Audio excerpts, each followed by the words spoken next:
जड़ कर्म चेतन बंधकारु कर्म के अवसान का, कह कर स्वरूप यथार्थ जग का जो किया उपकार है, उसके लिए जिन वाणी माँ को वंदना शत बार है, वंदना शत बार है, वंदना शत बार है।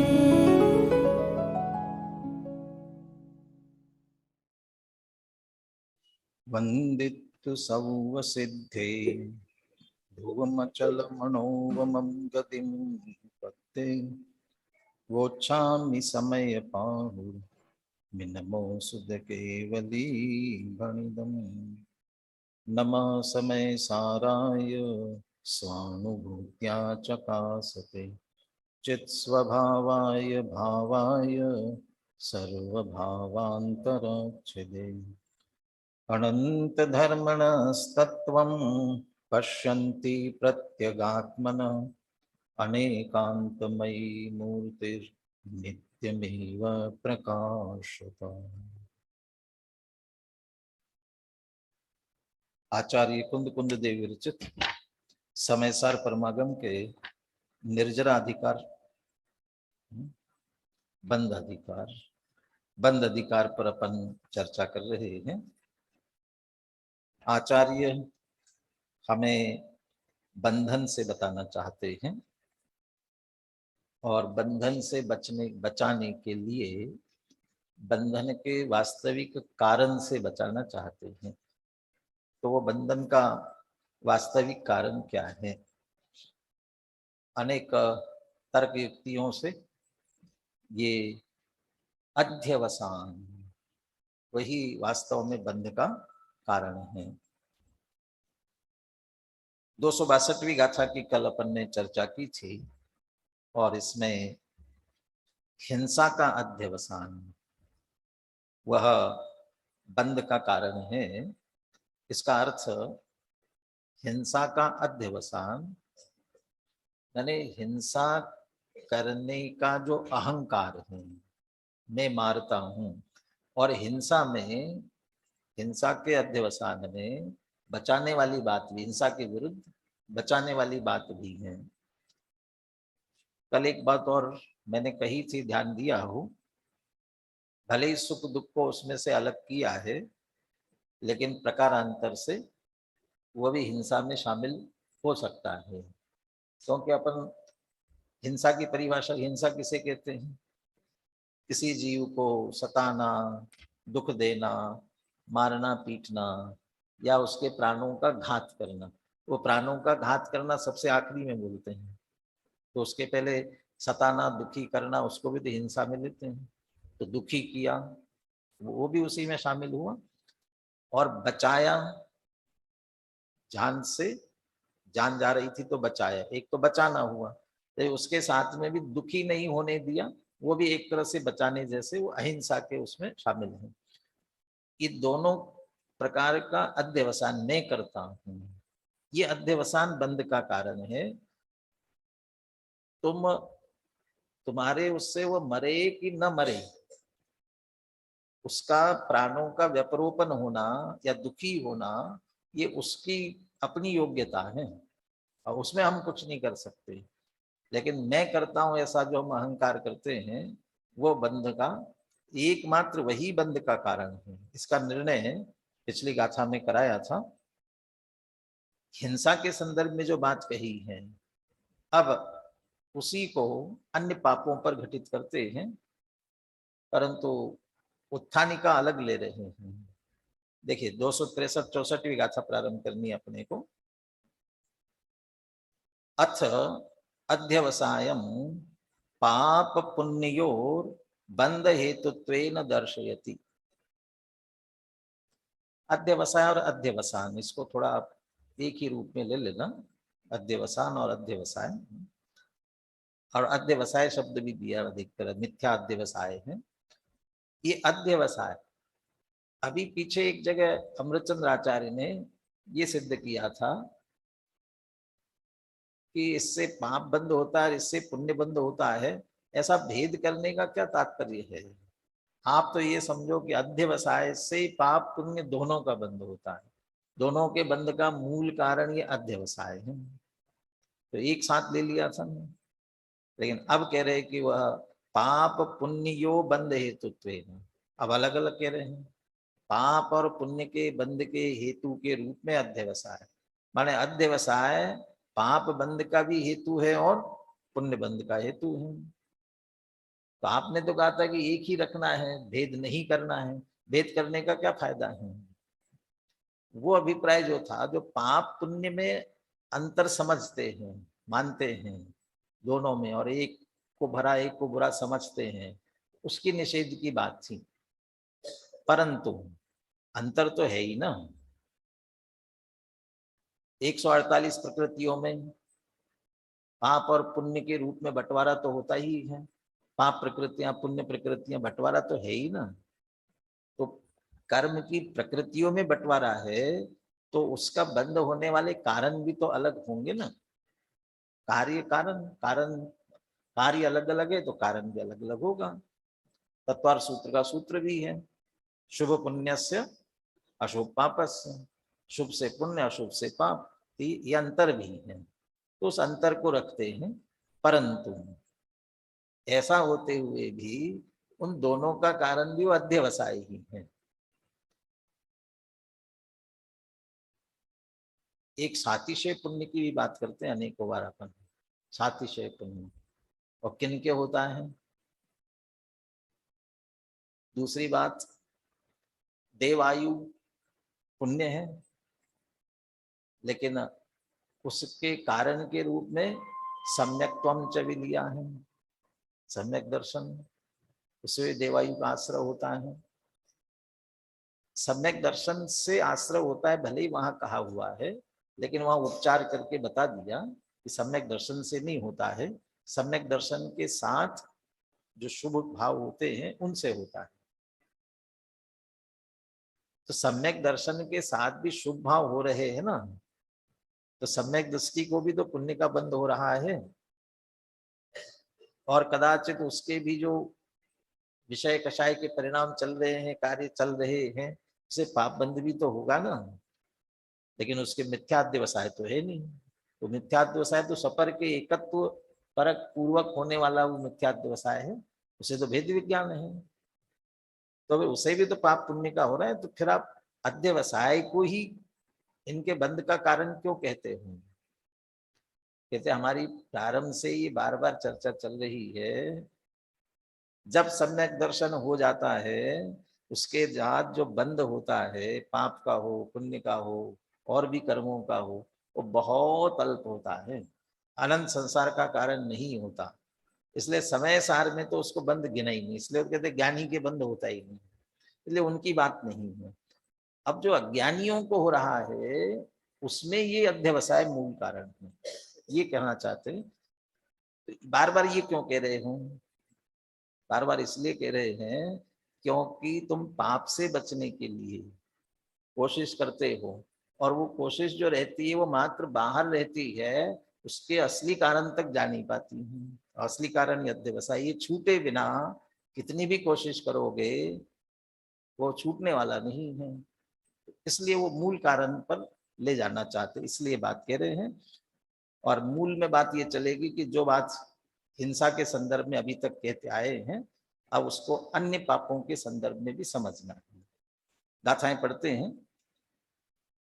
एवमलिये अदत्ते अबंभ चेरे परिगहे चेव कीरदि अज्जवसाणं चमतेर्ण दुबज्जदे पावम् तह वियसच्चे दत्ते बम्बे अपरिगहत्तणे चैव कीरदि अज्जवसाणं जमतेन दुबज्जदे पूर्णम्। एवं इस प्रकार से, जैसे अभी तक हम कहते आए हैं, मैं मारता हूँ, बचाता हूँ, सुखी करता हूँ, दुखी करता हूँ, इस तरह से बात करते हुए अनेक विस्तार से समझाते आए हैं। एवं इसी प्रकार से अर्थात हिंसा को मुख्य करके हम जो बात कहते हुए आए हैं, मारने बचाने को लेकर जो बात कहते हैं, इसलिए मारना बचाना हिंसा और वो उसके विरुद्ध अहिंसा, वो अपनी निश्चय वाली अहिंसा मत लेना, वो बचाने वाली अहिंसा की अपेक्षा। एवं जैसे वहां कही थी उसी प्रकार से अलिये अदत्ते अबम्बचेरे परिगहे चैव। अलिये, अलीक, अलिकम न वदति, रत्नकरण सावकाचार्य अलीकम न वदति, झूठ नहीं बोलता है, माने अलीक माने झूठ, असत्य। तो झूठ, 5 पाप तो ख्याल में ना सबको, कौन कौन से? हिंसा, झूठ, चोरी, कुशील, परिग्रह। तो अलीय माने झूठ, असत्य। अदत्ते, चोरी, चोरी क्यों? कि बिना दिए लेना, किसी की दूसरे की दिए नहीं रहा है लेना, अदत्ते, बिना दिए हुआ ग्रहण करना। जैसे अनृतम, वो कहा ना असत्य को,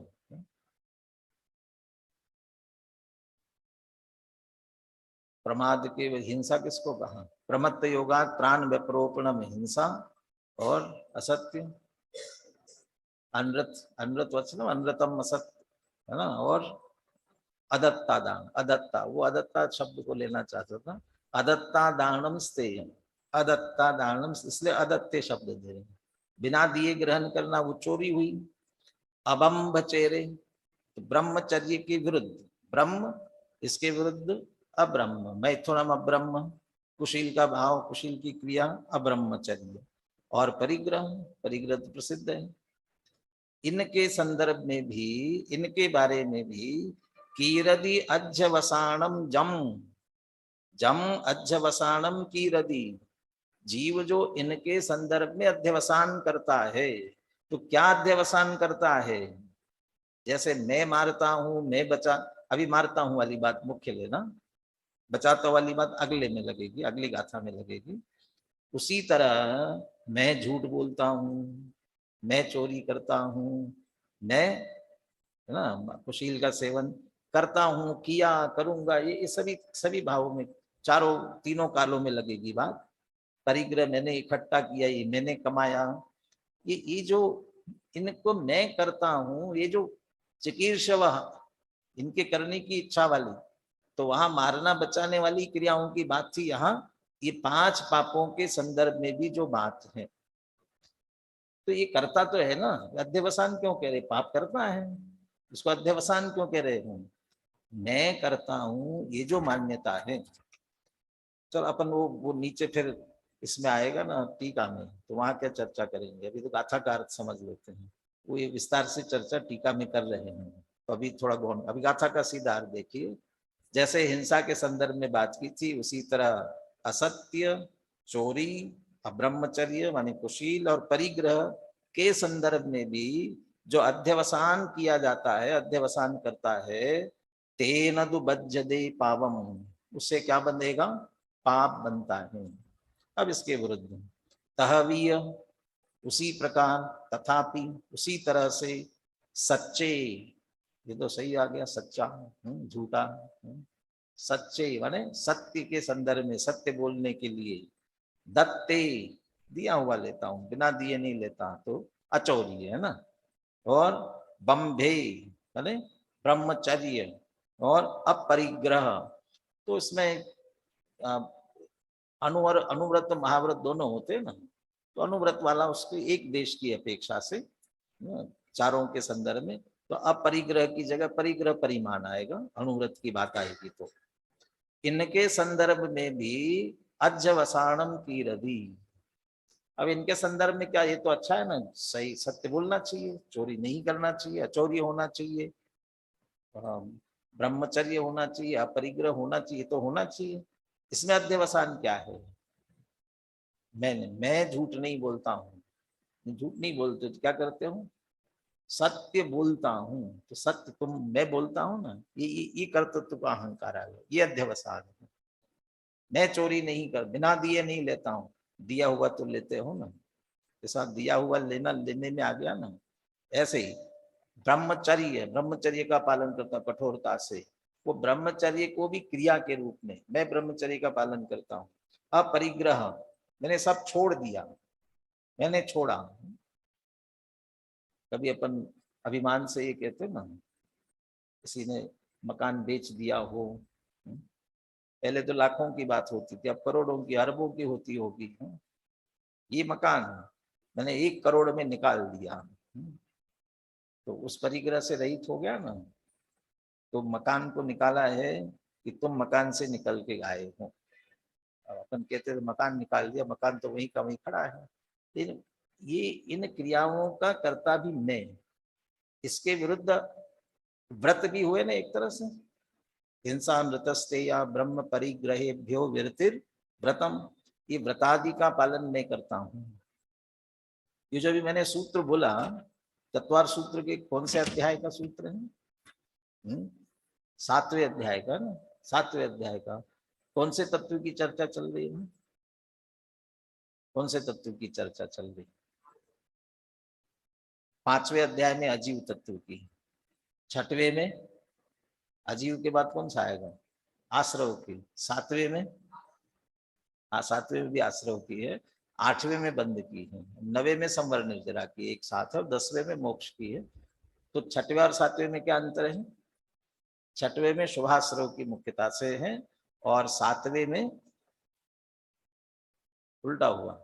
6ठे में अशुभ की आश्रय, अशुभ आश्रव पापाश्रव की मुख्यता से है, और 7वें में शुभाश्रव की मुख्यता से है।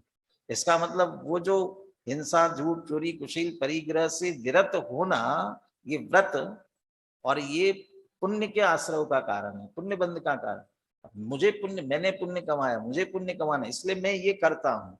ये जो कर्तृत्व का अहंकार, मैं मारता हूँ, मैं बचाता हूँ, ऐसे मैं झूठ बोलता हूँ, मैं झूठ नहीं बोलता हूँ, सत्य बोलता हूँ, ये दोनों तरफ लगाना है।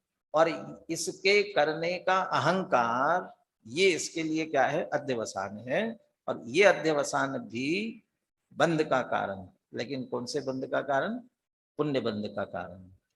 अब इसमें वो वाला जो अंतर है वो समझना। कौन सा? ऊपर का जो पाप का बंध का कहा ना, वो 2 पाप बंध रहे वहां, और नीचे जो है ना पुण्य के बंध की बात कर रहे हैं, इसमें भी 2 पुण्य बंध रहे होंगे ना। ये 2 पुण्य नहीं बंध रहे हैं, एक पुण्य बंध रहा है और एक पाप बंध रहा है। तो ऊपर में 2 पाप कौन से बंध रहे हैं? ये जो अशुभ भाव हो रहा है ना, हिंसा, झूठ, हिंसा तो चली गई पहले, झूठ, चोरी, कुशील, परिग्रह, जो पाप के परिणाम अशुभ के भाव हो रहे हैं ना, इनसे पाप, असाता, वेदनीय आदि, क्योंकि बाकी के भी है पाप वाले, उनका आश्रव बंद हो रहा है। और अध्यवसान मैं करता हूं, ये जो अध्यवसान कर रहा है, इससे मिथ्यात्व का महापाप बन रहा है। और यहाँ दूसरे में नहीं, मैं तो इससे बच रहा हूं, बचने की कोशिश कर रहा हूं। वो बचने की कोशिश तुम्हारा बंध कषाय का परिणाम, तुम्हारा शुभ भाव का परिणाम, उस शुभ भाव के परिणाम से साता, वेदनी आदि पुण्य का आश्रव बंद हो रहा है, एक। और दूसरा, लेकिन ये मैं करता हूं, ये जो अध्यवसान कर रहे हैं, इस अध्यवसान से मिथ्यात्व का महापाप बन रहा है, पाप बन रहा है। तो अभी वो अध्यवसान की बात, पुण्य पाप के अंतर की बात कही, लेकिन अध्यवसान है और ये बंध के कारण, इनसे बंद हो रहा है, ये मुख्यता से। तो बंध हेतुत्व, अमृतचंद्र आचार्य तो ये कह रहे हैं, हमने पहले कह दिया पाप पुण्य का अंतर करने का कोई तात्पर्य नहीं है, फिर भी जो अंतर है वो अपनी जगह है, इसलिए ध्यान रहे, इसलिए कह दिया। मुख्यतः तो बात ये लेनी है, अध्यवसायम बंध हेतु, अध्यवसाय वह बंध का ही कारण है, अनंत संसार का कारण है। गाथाओं का अर्थ पढ़ते हैं। जिस प्रकार हिंसा अहिंसा के संदर्भ में कहा गया है, उसी प्रकार असत्य, चोरी, अब्रह्मचर्य और परिग्रह के संदर्भ में जो अध्यवसान किए जाते हैं, उनसे पाप का बंध होता है। और सत्य, अचौर्य, ब्रह्मचर्य और अपरिग्रह के संदर्भ में जो अध्यवसान किए जाते हैं उनसे पुण्य का बंध होता है। एक प्रश्न पूछता हूं, अहिंसा, सत्य, अचौर्य, ब्रह्मचर्य और अपरिग्रह, ये भाव देश सर्वतोनु महति अगार्य अनगारश्च, देश रूप एक देश और सर्वदेश दोनों तरह से होते हैं। एक देश किनके होते हैं? श्रावक के होते हैं, और सर्वदेश मुनिराज के होते हैं। तो ये जो अहिंसा, सत्य, अचौर्य, ब्रह्मचर्य, अपरिग्रह, ये तो अच्छा कौन से गुणस्थान वर्ती होंगे? पंचम गुणस्थान वर्ती श्रावक और छठे सातवें गुणस्थान वर्ती मुनिराज के, तो उनके भी हो रहे हैं ना, तो उनके भी अध्यवसान होता होगा और उन्हें भी बंद होता होगा, उनके भी हो रहे हैं ना। तो उनके हो रहे हैं तो अध्यवसान है कि नहीं है? नहीं है। क्यों नहीं अध्यवसान उनके? फिर किसके? ये तो उनके होते हैं ना, सत्यानुव्रत, ब्रह्मचर्यानुव्रत, अहिंसानुव्रत, श्रावक के। अहिंसा महाव्रत, सत्य महाव्रत, ब्रह्मचर्य महाव्रत, महाव्रत मुनिराज के, तो उनके हैं, तो उनके तो अध्यवसान नहीं होते हैं। तो फिर किनके हैं जिनके लिए अध्यवसान कह रहे हैं? किनके हैं? अच्छा उनके हैं और अध्यवसान नहीं होता, तो फिर किनके हैं जिनके अध्यवसान होता है? तो इसमें से चूंकि उनके भूमिका अनुसार ये हो रहा है, लेकिन अध्यवसान क्यों नहीं है? क्योंकि उन क्रियाओं के कर्ता हम है ऐसा वो नहीं मानते हैं। न तो तत्संबंधी उन व्रतों संबंधी क्रिया के कर्ता अपने आप को मानते हैं, और वो जो मंद कषाय का परिणाम हो रहा है ना, भाव, वो भाव भी हमारा स्वभाव नहीं है। हम अपने स्वरूप में पूरी तरह से लीन नहीं हो पाए, इसलिए मजबूरी में वो मंद कषाय का परिणाम हुआ, और उस मंद कषाय के परिणाम से आश्रय बंद होगा जो होगा। लेकिन यदि हम इसके लिए आश्रयभूत इन अनुव्रतों का आदि का पालन न करें तो फिर पाप में चले जाते, तीव्र भाव होते। तीव्र भाव होने पर जो स्थिरता का संभावना है, स्वरूप स्थिरता की, वो संभावना भी खत्म हो जाती है। इसलिए कर रहे, तो वे समझ कर रहे हैं, उनके प्रति स्वपर के एकत्व का अध्यास नहीं बल्कि भेद विज्ञान पूर्वक कर रहे हैं। और भेद विज्ञान पूर्वक करने के कारण से होते हुए भी उनके लिए अध्यवसान नहीं है। और ये तो अध्यवसान है नहीं, पंचम गुणस्थान वाला विषय कषाय का सेवन कर रहा हो तो भी अध्यवसान नहीं है उसे, वहां भी एकत्व नहीं हो। पाप का बंध होगा थोड़ा सा, लेकिन अध्यवसान नहीं है। और फिर कौन है दूसरा? एक सामान्य रूप से भी जो व्रती बिना उसके भी व्रताधिक लेते हैं ना, पुण्य पाप अधिकार में बाल व्रत, बाल तप, अज्ञानियों के जो व्रताधिक होते हैं उन्हें बाल व्रत, बाल तप कहेगा, अज्ञान पूर्वक किए गए। इसका मतलब अज्ञान पूर्वक व्रताधिक करते हैं, श्रावक के व्रत अंगीकार करते हैं, मुनिराज के व्रत अंगीकार करते हैं, जिन्हें वैसे हम द्रव्यलिंगी कहते हैं, बिना भावलिंग के। भावलिंग सहित भी द्रव्यलिंग हो सकता है, लेकिन बिना भावलिंग के भी द्रव्यलिंग पालन करते हैं। उनके वे जो क्रियाएं हैं उनके अध्यवसान हैं, एक उनके लिए। और दूसरे व्रताधिक कुछ भी नहीं करते हैं, लेकिन फिर भी व्रताधिक माने नियम पूर्वक व्रताधिक तो नहीं लिए, लेकिन जो सामान्य रूप से भी बचाने के भाव करते, क्रिया करते हैं, झूठ नहीं बोलना, एक सदाचार के रूप में भी इन सबका पालन करते हैं, तो वे भी तो कर रहे हैं ना। लेकिन वे सभी एकत्व बुद्धि पूर्वक कर रहे हैं। दो जगह एकत्व बुद्धि है, क्रिया में एकत्व बुद्धि है, और होने वाले ऊपर पाप वाले में तीव्र कषाय का परिणाम और नीचे में बंद कषाय का परिणाम। वह शुभ भाव और ये अशुभ भाव, ये विभाव भाव है, हमारे नहीं है, लेकिन ये हमारे हैं, ये हमारा परिणाम है। ये भी एकत्व बुद्धि है, ये भी अध्यवसान है, और इस अध्यवसान के कारण से उन्हें बंद होता है। कथाओं का अर्थ पढ़ लिया ना। बोलिए गाथा और पद्यानुवाद बोलिए एक बार। एवमलिये अदत्ते अभम्भचेरे परिग्रहे चेव कीरदियज्जवसाणम् जं तेन दुबच्छदे पावम् तह वियसच्चे दत्ते बम्भे अपरिग्रहत्तणे चेव कीरदियज्जवसाणम्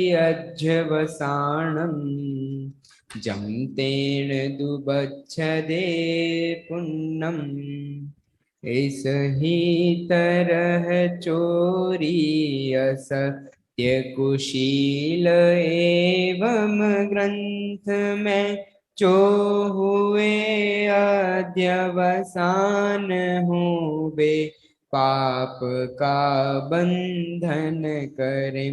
इस ही तरह चौर्य सत्य सुशील और अग्रंथ में जो हुए अध्यवसान हुए पुण्य का बंधन करें। टीका पढ़ते हैं अब इसकी। एवं अयम अज्ञानात् यो यथा हिंसायाम विधीयते अध्यवसायः।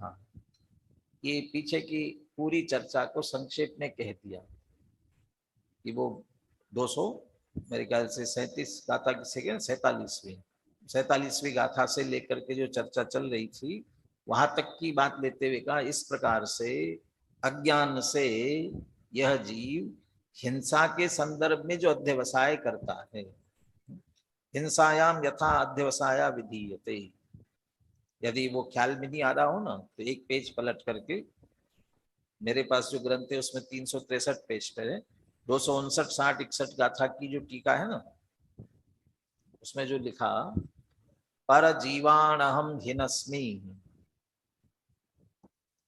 अब हिनस्मी वाली बात लेना, न हिनस्मी नहीं लेना है, न हिनस्मी वाली अहिंसा में चली जाएगी। हिनस्मी और दुखयामी, सुखयामी नहीं लेना, वो आगे चली जाएगी। इति एवं अज्ञानमयो अध्यवसाया मिथ्या दृष्टे है। मैं करता हूँ, ये वाली बात ले रहे हैं। और वो जो अध्यवसाय है ना उससे बंद हो रहा है, वो अगले 262वीं गाथा की टीका में। तो तुमने मैं हिनस्मी, तो घात करता हूँ, मारता हूँ, तो घात किया ना मैंने, तो वो जो घात किया है ना वो तुम्हारे घात करने से नहीं हुआ है। तुम्हारी मान्यता अध्यवसाय मिथ्या क्यों है? क्योंकि तुम्हारी करने से हुई नहीं ना। कैसे हुई है? 262वीं गाथा की पहली पंक्ति, पर जीवाणाम स्वकर्मोदय वैचित्र वशेन प्राण व्यपरूपः कदाचित भवतु कदाचित मां भवतु। वह उनके कर्मोदय की विचित्रता के वश से होने वाला है, तुम्हारे करने से हुआ ही नहीं है। 3 कारण होते हैं ना, निमित्त, उपादान। 3 इसलिए कह रहे हैं कि निमित्त 2 तरह का होता है, अंतरंग निमित्त और बहिरंग निमित्त और उपादान। तो जो जीवों का घात हुआ है उसमें उपादान क्या है, अंतरंग निमित्त क्या है, बहिरंग निमित्त क्या है। तो वहां उपादान तो है उनकी उस समय की योग्यता, उनका उस समय मरण होना था। जम जस जम देशे जैन विहाने न जमनी कालम में, जिसका जिस देश में जिस काल में जन्म मरण जैसा होना है वो वैसा ही होगा। वो योग्यता तत्समय की योग्यता है, ये उपादान है उसमें। और अंतरंग कारण क्या है, उसके उस समय उस आयु का क्षय होना, वो उसका अंतरंग कारण है। और जब ये दोनों मिलते हैं तब होता है, उसमें तुम्हें कदाचित बहिरंग निमित्त कहा जाता है, तुम्हारी करने से हुआ नहीं है। और तुम इस सब की जिम्मेदारी लेकर के मैंने किया ये मानते हो, ये तुम्हारा मिथ्या अध्यवसाय, ये अहंकार। ये हिंसा के संदर्भ में अध्यवसाय की बात की, जैसा वहां हिंसा के संदर्भ में कहा है उसी तरह तथा असत्य अदत्त अब्रह्म परिग्रहेशु यश्च विधीयते, इसी तरह गाथा के समय मैंने कह दिया था, झूठ चोरी कुशील परिग्रह, इन पापों में भी हमारा जो अध्यवसाय चलता है, मैंने किया, मैं करता हूँ, ये जो अभी अध्यवसाय चलता है, स सर्वोपि केवल एव पाप बंध हेतु, वह सारा हमारा मिथ्या अभिप्राय जो है वो किसका कारण बनता है? पाप बंध का ही कारण होता है। हम परिणाम ही पाप के कर रहे तो पाप का बंध होता है। अब पल दूसरी, ये तो 263वीं गाथा की टीका हुई। 264वीं, यस्तु अहिंसायाम यथा विधीयते अध्यवसायः। अब अहिंसा में हम परजीवान न हिनस्मि, मैं परजीवों को नहीं मारता हूँ, सुखयामी, सुखी करता हूँ, ये जो परिणाम किए गए थे, ये मिथ्याध्यवसाय, जैसे वो मिथ्याध्यवसाय किया था, तथा यश्च सत्य दत्त ब्रह्म अपरिग्रहेषु, सत्य के संदर्भ में, अचौरी के संदर्भ में, ब्रह्मचर्य के संदर्भ में, अपरिग्रह के संदर्भ में भी इसी तरह जो मैं करता हूँ, ऐसा जो मिथ्याध्यवसाय किया गया है, स सर्वोपि केवल एव पुण्य बंध हेतु, वो सारा का सारा किसके लिए कारण है? पुण्य बंध का कारण है। एक शब्द का प्रयोग है, केवल एव पुण्य बंध हेतु। तो इसका केवल का मतलब क्या? मात्र पुण्य बंध का हेतु है, ठीक है। लेकिन अभी अपन ने चर्चा की थी कि नहीं, पुण्य नहीं अकेला, और क्या हो रहा है? पाप भी बंध रहा है। कौन सा पाप बंध रहा है? मिथ्यात्व का पाप। और मिथ्यात्व का मतलब घाती कर्मों का भी बंध उसके साथ हो रहा है, और वो पाप रूप है, इसलिए पाप भी बंध रहा है। तो फिर केवल एव पुण्य बंध हेतु कैसे कह रहे हैं? तो केवल जो शब्द है मात्र पुण्य बंध का हेतु है, उसके साथ वो केवल नहीं लगा है, वो केवल लगा है अध्यवसाय के साथ।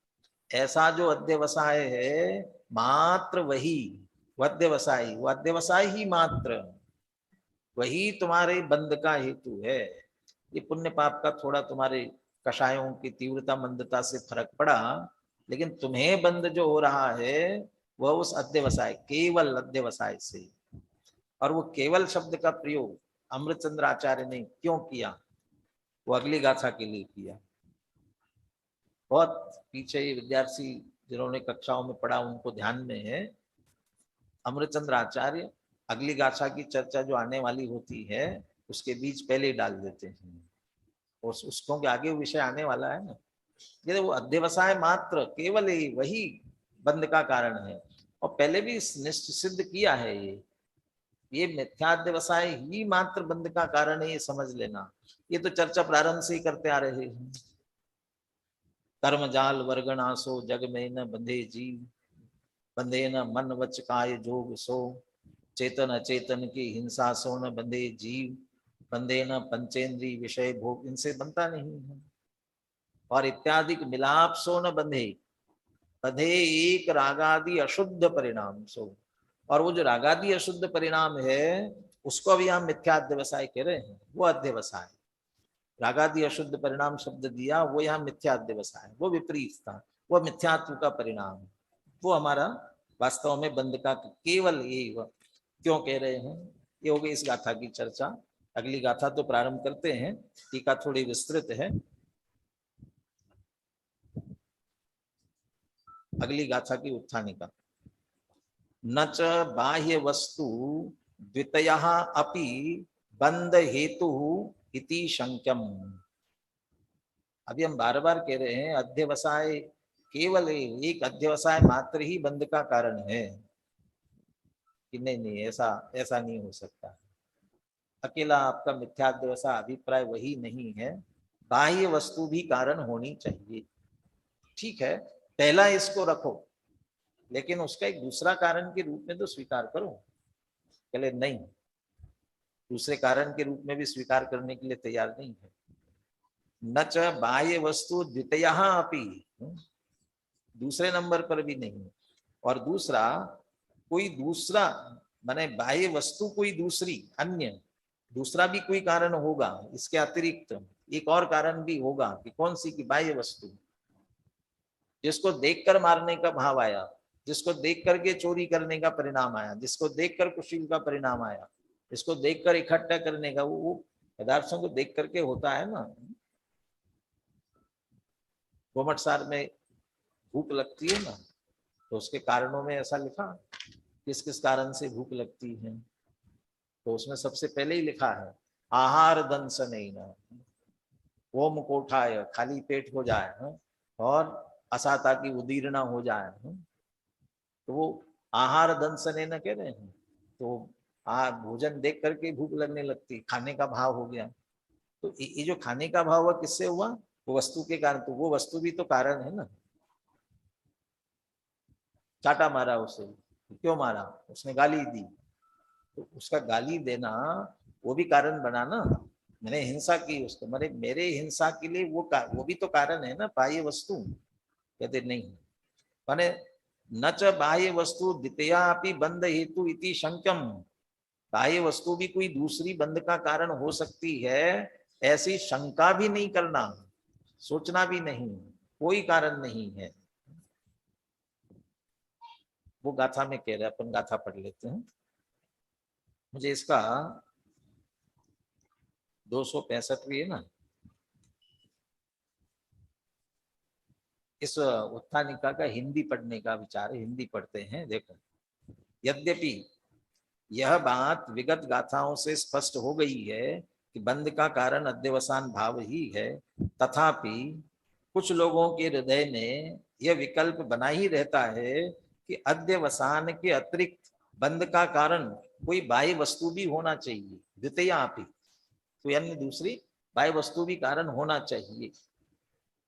इति न शंक्यम, भैया ऐसी शंका मत करो, ऐसा मत सोचो, वास्तव में अध्यवसाय ही बंध का कारण है।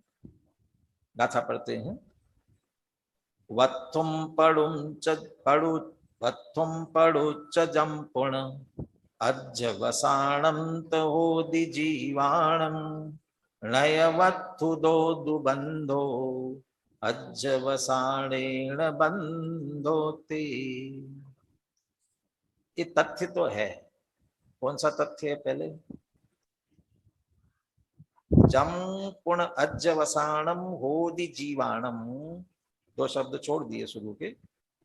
जम पुण अज्जवसाणम होदि जीवाणम, जो भी जीवों के अध्यवसान होते हैं, मैं मारूं, मैं बचाऊं, मैं झूठ बोलूं, मैं खाऊं, मैं पीऊं, ये जो भी अध्यवसान, ये भाव होते हैं, वे सभी वत्थुम पड़ुच्च, किसी न किसी को किसी न किसी वस्तु का आश्रय लेकर होते हैं, किसी न किसी वस्तु के आश्रय से होते हैं, बिना आश्रय के नहीं होते हैं। कोई भाव हो, किसी न किसी वस्तु के आश्रय से आएगा, या जो तुम्हारा भाव हो रहा है उसका कोई न कोई आश्रय होगा। धर्म के 10 लक्षण में चर्चा आई है, कहाँ आई ये बताना। किसी को गुस्सा आया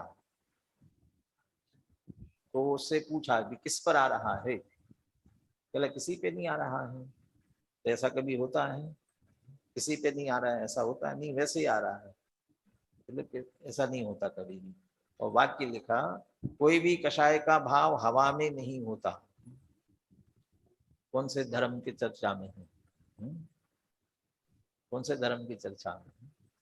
उत्तम मार्दव धर्म में है, मान कषाय की चर्चा के साथ। और क्यों आया? क्योंकि मान कषाय हो रही है ना, तो किसी के आश्रय से होगी। किसके आश्रय से होगी? पूजाम कुलम मदम जातिम ज्ञानम पूजाम कुलम जातिम, वो जो आया ना, तो वो जो 8 कारण दिए, तो उसके संदर्भ में कहा इन 8 के आश्रय से जो मद होता है वो मद कहलाता है। तो मद की परिभाषा में ये 8 के माने मान कषाय होती है, ये इन 8 के आश्रय से होती, बिना उसके नहीं होगी। तो कषाय भाव के लिए कोई ना कोई वस्तु आश्रय चाहिए, बिना आश्रय के नहीं होती। टीका में उदाहरण देकर के बात कर रहे हैं, वही अपन देखते हैं।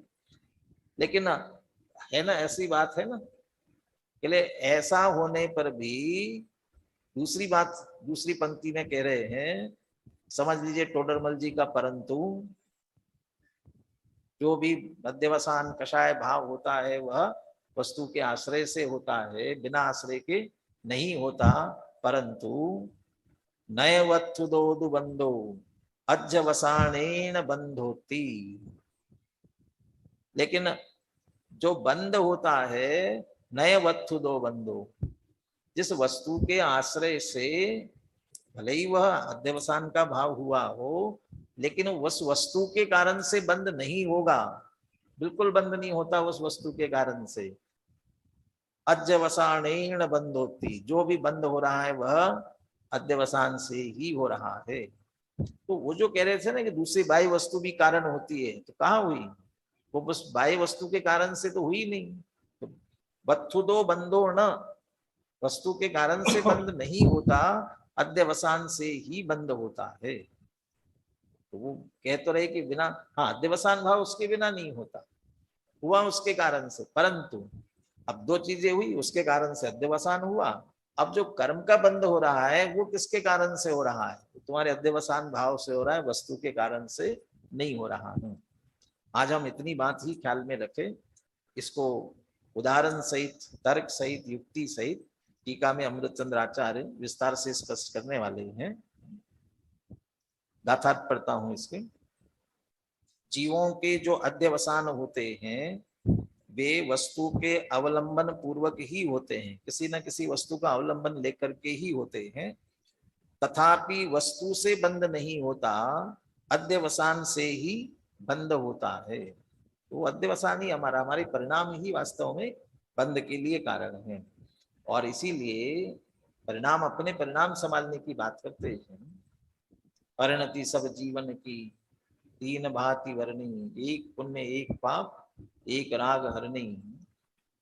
ये मैं वो वाली पंक्ति बोलना चाह रहा था।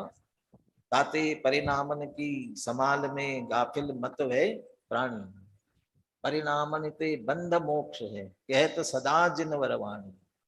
जो भी बंध मोक्ष हो रहा है वो सब परिणामों से हो रहा है, बाहर की क्रिया से, बाहर से, दूसरे वस्तुओं से, किसी से नहीं है, अपने परिणामों से है। परिणामन ते बंध मोक्ष कहत सदा जन वरवाणी, ताते परिणामन की समाल में गाफिल मत भय प्राणी। परिणामों की समाल में गाफिल मत हो, वस्तु कोई उसमें से कारण नहीं है। बोले गाथा और पद्यानुवाद।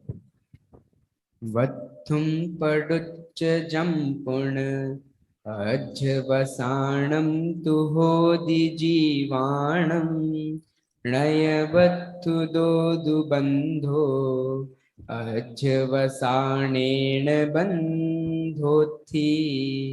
ये भाव अध्यवसान होते वस्तु के अवलंब से, पर वस्तु से ना बंध हो बंध अध्यवसान से।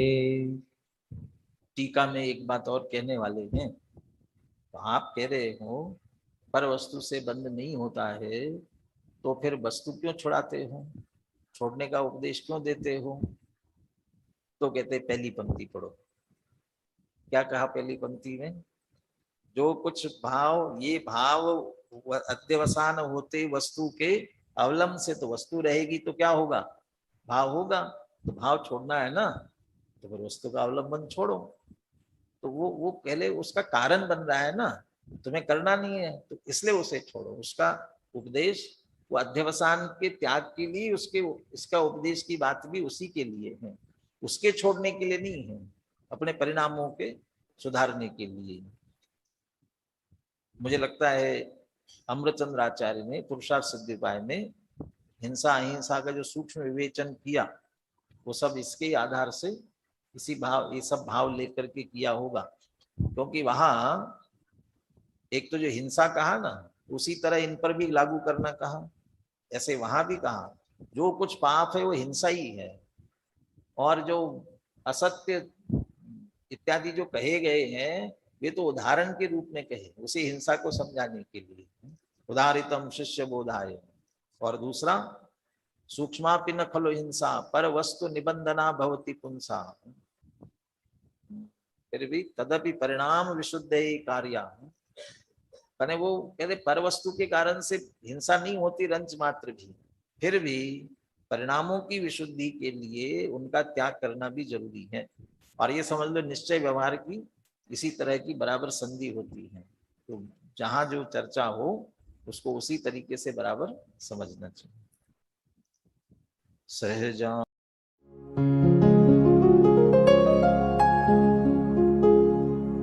निज निधि निज में बताए, यह अनंत उपकार है उसके लिए जिन वाणी माँ को वंदना शत बार है, वंदना शत बार है, वंदना शत बार है।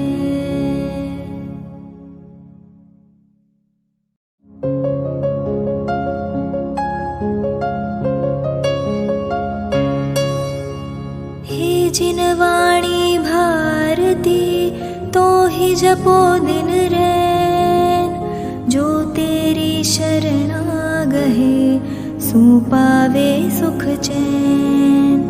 जा वाणी के ज्ञान ते सूझे लोकालोक, सो वाणी मस्तक नवो सदा देत हो ढोक, सदा देत हो